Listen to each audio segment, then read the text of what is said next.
Hello guys, how are you? Hope you all are doing well. Today I am back with one of the most interesting video. In this video tutorial guys, we will learn how to view your MacBook specification, model number, serial number, chip, every details of your MacBook. If you want to check this, you can follow this easy and simple method. Okay, just in the top left side corner of your screen, here you can get the Apple icon. Just click on that icon like this. Okay, from here you can get the option about this Mac.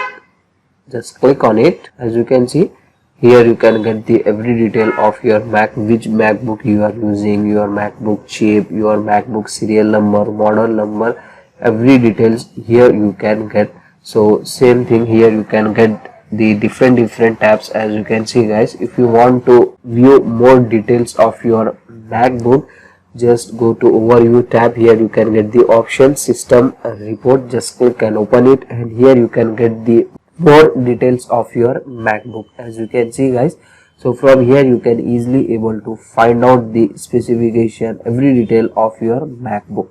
So that's it for today guys, the short and very simple video. Hope you enjoy this. If you enjoy, please guys don't go back without like, share and subscribe to our channel. Thank you very much.